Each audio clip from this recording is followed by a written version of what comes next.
Thank you, Supervisors, for having me here this evening. As Mr. Garton said, I'm Jonathan Arritt with the Covington City School Board. I've also served as the co-chair of the Joint School Services Committee for the last year. In addition, I'm also the chairman of the Joint Board of Control at JRTC, and I serve on the board of directors for the Alleghany Highlands Chamber of Commerce. That was actually the first time I've ever put all of that down at the same time, and it occurred to me that I should add that I am also a husband and a father and squeeze in an occasional round of golf. So I am a normal person. I don't just sit on boards. Before I begin, I will say, since Mr. Griffith and others beat me to it, I do have another copy of our plan here if anyone needs it tonight. But I would like to begin by thanking Mr. Griffith and Mr. Garton for their service on the committee. Their contributions and time spent over the last year have been invaluable, and I can speak on the behalf of the rest of the Joint School Services Committee in appreciation of their service. I'd also like to thank this body for supporting the Joint School Services Committee. I understand that when issues come up that pit possibilities against limitations, it's difficult to know the best way forward, but I thank you for your leadership in this regard. The documents that you have in the aforementioned proposal and recommendations document represent the entirety of the Joint School Services work, Joint School Service Committee's work, excuse me. Throughout the process, we've tried to keep our stated goal in mind, and that is to maintain and continue to pursue excellence in education for our area youth while providing the fiscal responsibility to the citizens that they expect and deserve. I believe our committee has shown that there are possibilities to this end. At various parts through the process, members of our committee have traveled to Richmond to meet with leaders at the state level, to include Delegate Austin and Senator Deeds, Superintendent of Public Instruction Dr. James Lane, and Education Secretary Atif Carney. All have expressed interest in our efforts and have offered their support should our proposal be accepted and approved at the local level. The foundation of our work is contained in the feasibility study authored by James Regenbaugh, and Dr. Richard Salmon. These gentlemen combined for nearly 80 years of experience in state, local, and school finance, and their work was a major catalyst to our committee. We can't thank them enough. Following the report's release last December, our committee broke into 5 subcommittees, those being finance, governance, facilities, transportation, and curriculum. These subcommittees were comprised of the committee members themselves, as well as local experts and educational professionals from both the city and the county governments and school divisions. Before I go into the subcommittee recommendations, I think it is important to distinguish the work the committee was required to do by state code and the work that we have done to provide a foundation for our local leaders should they agree to move forward. It's no small task to get busy professionals together many times over to discuss these important matters, but we felt it was vital to give as complete of a picture as possible to what a consolidated school division would look like. The full subcommittee roster is on page 6 of our proposal of the document that you have. I would like to add that we were blessed to have the experience, competence, and the willingness to cooperate from those on the subcommittee. So if you see those folks around, please thank them for their work. The subcommittee recommendations are as follows. The Finance Subcommittee recommends a per pupil funding basis for both the yearly budget process as well as shared capital expenses. The existing debt service from each locality should be transferred to said locality for retirement. An early retirement incentive package should be offered to right-size the division from a staffing standpoint. A 3 to 5 year budget agreement term length should be used to provide flexibility while retaining continuity and stability for budget considerations. Our governance subcommittee recommends a 4-3 makeup, that being 4 members appointed by the county and 3 appointed by the city, with initial appointments giving way to elected seats via referendum. A 2/3 majority of the entire body is recommended for the superintendent hiring or termination and the building or closure of any school facilities. Our timeline calls for a July 1st, 2022 beginning of the new division and a 2023-2024 joining of the student bodies. Our facilities subcommittee recommends a high school, middle school configuration with K through 5 in the elementary, 6 through 8 in middle, and 9 through 12 at the high school. The current Alleghany High School would serve as the high school in a consolidated division, and Covington High School would serve as the middle school. It's important to note now that JRTC's proximity factored very heavily, as well as the architectural assessment that was done for the capacities of the various facilities. JRTC's proximity being roundly considered to be vital in our placement of career and technical education throughout our K through 12 system. Casey Field was recommended as the preferred venue for athletics as it allows, and the Jackson River Sports Complex also provides a well-maintained option for other sports, namely girls softball, as it currently serves for Covington High School. The Transportation Subcommittee recommends the current Alleghany County Public Schools logistics program, TransFinder, to help tackle bus routing. And I think it could be said that the Transportation Committee may have had the most straightforward job, but as we all know, our bus drivers are very important and vital to our school system, so it's important that those folks were taken care of. The Curriculum Subcommittee explored many different concepts, from traditional project-based magnet schools and last but certainly not least, probably the most intriguing in my opinion, was a greater integration with Dabney S. Lancaster. Career and technical education as well as arts and humanities have possibilities for expansion. This subcommittee was far and away the most exciting to be a part of. I was not on the roster for the subcommittee, but I did ask after some conversation from other committee members if I could join, and the best description I could give is if you put Dr. Renoni, Dr. Furman, Mrs. Huff, and Mr. Callahan in a room together and watch them go, it's far and away the most exciting part of our process. With apologies, Mr. Griffith and I and Mr. Garton served on other committees, and they were very important as well, but finance and governance don't always give you the hope and optimism that a curriculum subcommittee could. So we were very appreciative of the curriculum subcommittee's work, and again, far and away the most optimistic part of the process. So with that, I'm happy to take any questions you all have. Board member questions. I do. Why are you not taking this to a referendum? That's an excellent question. I think it's probably two-part answer to that. The first would be we're following the law as laid out in 22.1-25 in Virginia Code. That's the same process that Alleghany County and Clifton Forge used when they agreed to consolidate. I am unsure if there is any referendum pathway that would circumvent that, but again, the code prescribes the process that we have laid out to this point. The second answer is probably a bit more philosophical, but I would say that probably leaning on folks much smarter than I, like Edmund Burke, informed our founding fathers and the like. Burke said that a representative's job was to take his constituents' public opinion, their thoughts on different matters, as part of the overall puzzle that he or she would fit together, using their wisdom and judgment to make the most informed decision possible. And I think most elected representatives certainly could count on the fact that their constituencies would trust their judgment for such thing. But you can have a referendum. To my knowledge, it's fairly straightforwardly laid out in the code section that the process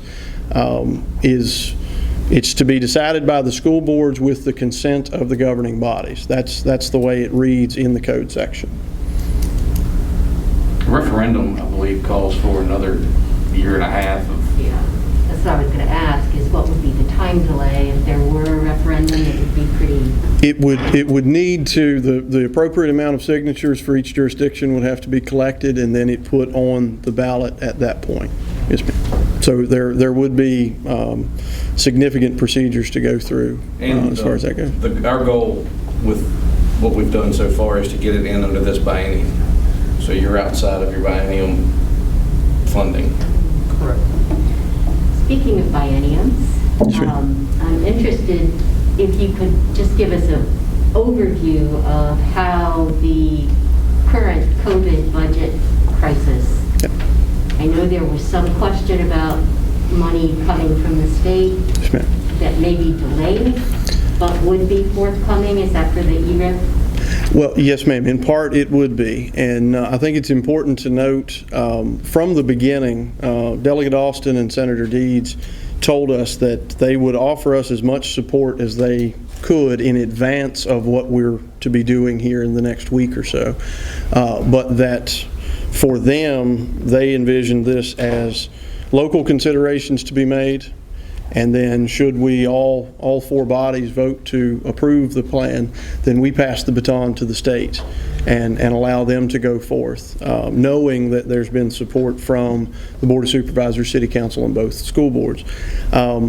We were always told, I think we can give them very much credit for being upfront with us in that even as it was eliminated from the governor's budget, it was unallocated to begin with. So the way the state seemed to be approaching that is simply as a placeholder, because again, when it was put there as a placeholder, there had been no local votes that had yet taken place. So I think I understand the public and others' concern about the fact that that was removed, but for those of us, and we double checked obviously with our consultants in Richmond and received the same answer. That was actually, I think, one of the first questions in the question and answer forum that we did the other night. And so the short answer is we wish that they would have left it there, but the fact that it was removed was not wholly surprising given, I believe, everything that was unallotted was removed. So we're confident that with the approval of the local bodies, that our legislators at the state level will be able to carry forth and provide the funding that we would need. Yes, ma'am. And keep in mind that this is unprecedented work that we're doing. So this is basically the template for the rest of the state to go, to consolidate adjoining counties or county system, city system, whatever they are. So they're wholly involved. Department of Education, state superintendent, this is, and they've already given us a check for $400,000. So I see their investment as substantial throughout the process. They put the carrot out there, and you should take advantage of it. You're really going to put the pressure on them with all four of us for this. It's going to be hard, put it this way, it'll be very tough for them to turn you down. I believe you're correct, Mr. Dunn. I do. I think you're in a good position to plow on forward, but and it's on our terms. You got to realize, too, it's tremendous savings for the state. Yes, sir. That's correct. More savings for the state than it is for us. Well, the state savings would certainly be more in the long term, and I would, as a citizen, I would hope that our state level folks would be able to see more of the long term and big picture, and thereby be able to give us some short term assistance. Yes, sir. Based funding on the student population, is that correct? Yes, sir. You know what the percentage is for county and city? Roughly, it's 2 to 1 at this point. It kind of depends. It seems to be fairly uniform between total population, student enrollment, and then even if you look at the different school board budgets, it seems to be Allegany's budget population in both areas seems to be about twice what the city of Covington's is. That's rough. you're running off student population and not total population of the county. The funding would be under domicile, right? If they're domiciled in the city, that would be a city payment. If they're domiciled in the county, yes, it would be a county. The numbers do seem, especially for total population, I apologize, I did not have any latest census data, but historically, as I've checked, and I know average daily membership for the schools is running at about 2 to 1. Are they going to give you a blended composite index number, or allow you to use lower of the two?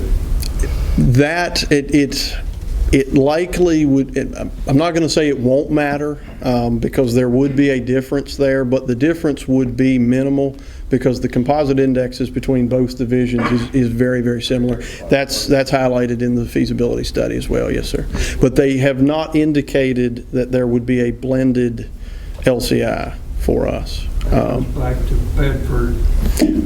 That's correct, and I think the state level. I'll be honest with you, rode that horse pretty hard too. Right. Well, It gave us 20 years, after didn't 2 or 3 times. Yeah. when in one of our trips to Richmond and meeting, I believe it was with Dr. Lane. I mean, none of us made mention of Bedford, but they did, so they're very much aware of that. Right. In this process, did you look at the county's budget, operating budget, and the city's operating budget? For the schools or for the governments? Overall, Yes, we did have the audit sheets for both. Yes, sir. Yeah. And, do you know what the covenant's fund balance is? Not off the top of my head, but as Mr. Griffith indicated, the Finance Subcommittee received the audit, and that's available to us. Yes, sir. And Mr. Rittenbaugh and Mr. Salmon, there's a lot of numbers in here, Cletus, that I looked for it. I was going to say, I don't remember seeing the fund balance in there, but fund balance is not in there. it's all available. It's per capital, Pro council capita. Yeah. Per person. per person. Transportation, Yes, sir. will it be funded on an equal basis? As far as transportation goes, what we expect is the Regenball and Salmon report, the feasibility study expects there to be, it says that there could be marginal savings, essentially. We expect that to be, from a funding standpoint, I'm not sure exactly what you mean as to how the transportation is funded. Well, we got more, Covenant students more centralized than Covenant. Right. Of course, I've been traveling to the middle school, Mhm. which is a few miles. We have students that are far end of Buck Creek and far end of Long Branch. I understand. I would expect that to be a part of the overall school budget, which would be then to the governments, to the city and the county, would be broken down proportional to the student population from each jurisdiction. Well, and there were questions like whether or not to lease buses as opposed to owning buses, because your leases are 1 through 6 years, and we don't know. They're looking in to see what the costs are that you incur from year 7 through, I think, year 15 is, they keep them 15 years is I think what so. I remember. So there could be some savings there in terms of maintenance, longevity. The lease is usually like a dollar buyout or an off-balance sheet type buyout. And I think there is some synergies there with savings you can incur with maintenance and mileage. Yeah, but we do have a public hearing on this. Yes, sir. Yes, sir. And the way, yes, the 15th, I believe. I'm sorry, is the question, does the county have a public hearing on it? It's not required for the local governments. The 2 school divisions are required to have a public hearing. That's correct. And we would vote on the 9th, is that? That's when the Alleghany County Public Schools. I mean, this is after the formal hearing we're going to have. The way in the code section, it does require, it specifies that the school divisions must have a public hearing. There must be 10 days notice before that public hearing. So to answer your question, the school divisions will take it up on the 9th and the 10th, the 9th being Alleghany County and the 10th being us in Covington City. And then the way the law reads, it says that the governments must consent. But as Mr. Lanford alluded to, it does not have a public hearing requirement per se. Well, I was under the impression we had to have a public hearing, but the school division has a public hearing. I think it will be a public hearing, at least on some level, but as far as what the law prescribes, it only asks that the school divisions have that technical public hearing. Yeah.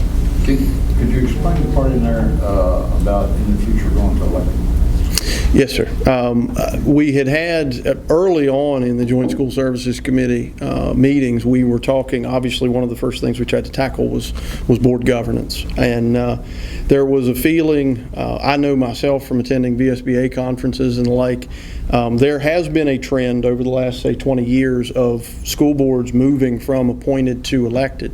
And the only way that that can happen, we found, is via referendum.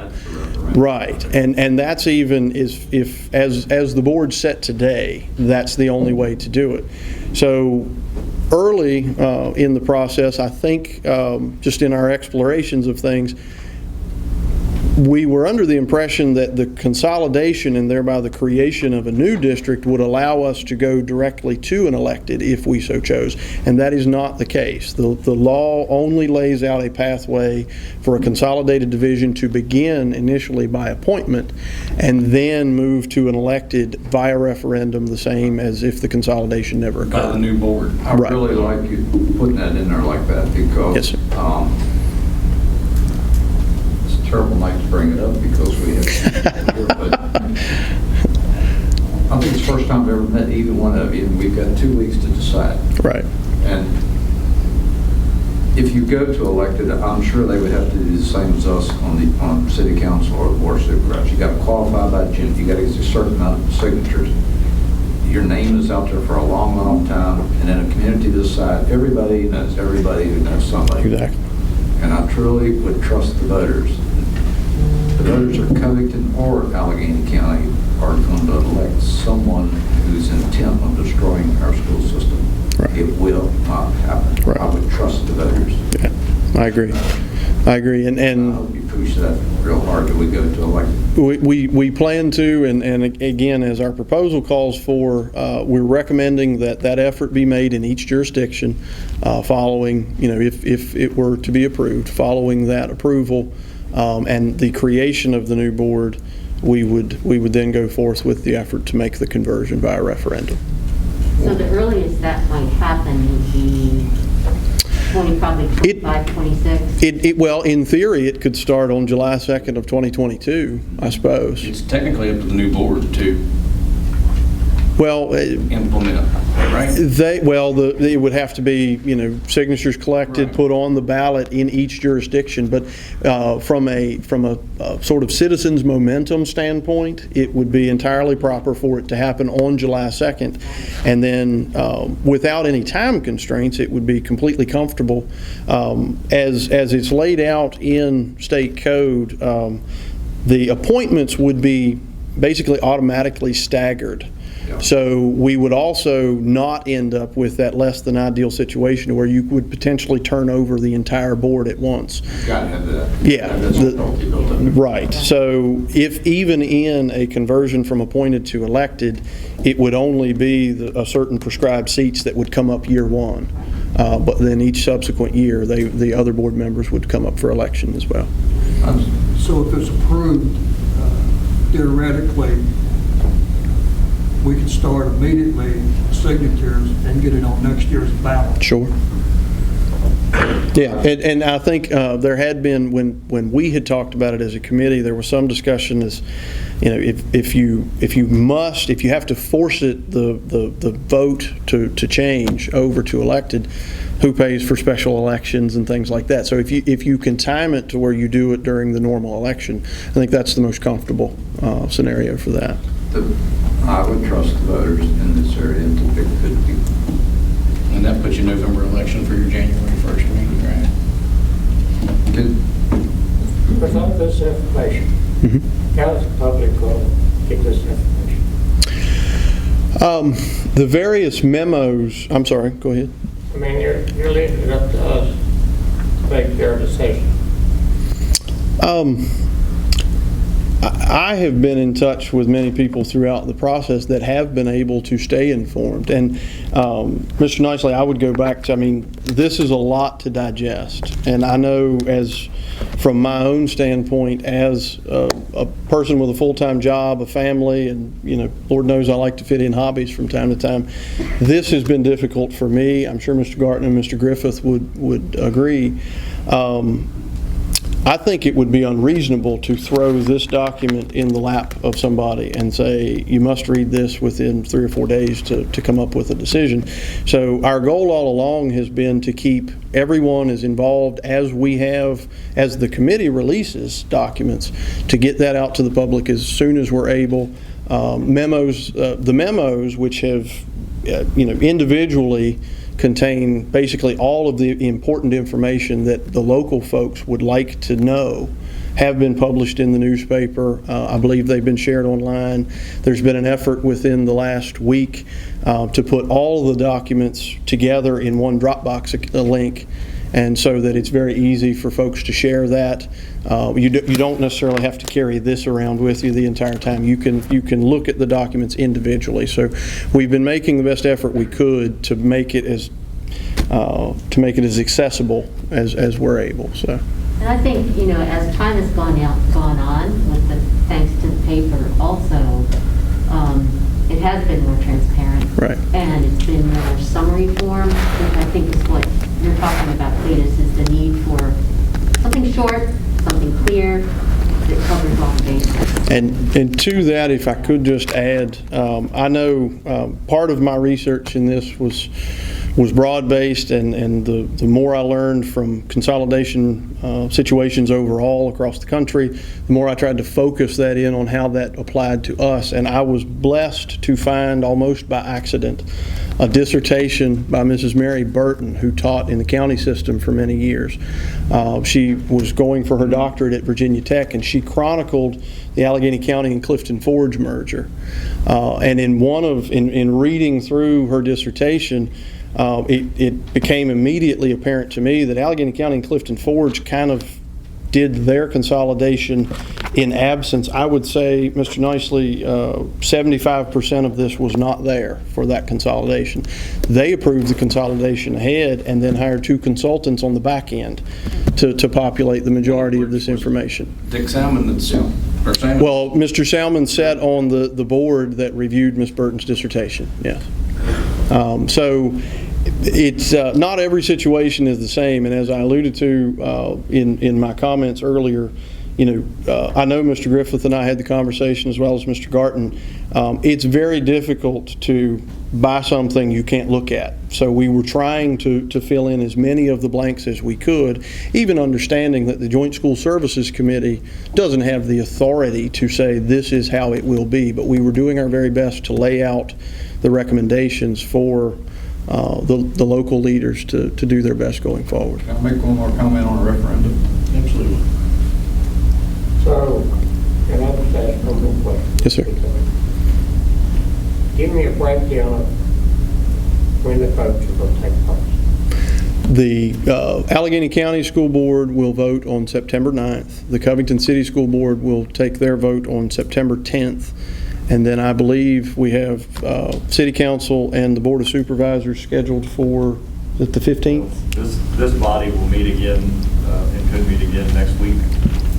We'll meet the 9th. I think it would be at your pleasure as to when you all take it up to vote. And as far as City Council, I mean, I know throughout the process we were obviously trying to sort of line these things up, at least to a rough degree. My colleague, Mr. Wright, is giving his presentation to City Council probably as we speak. So I think if they have not already set their date for vote, I'm sure they will do that this evening.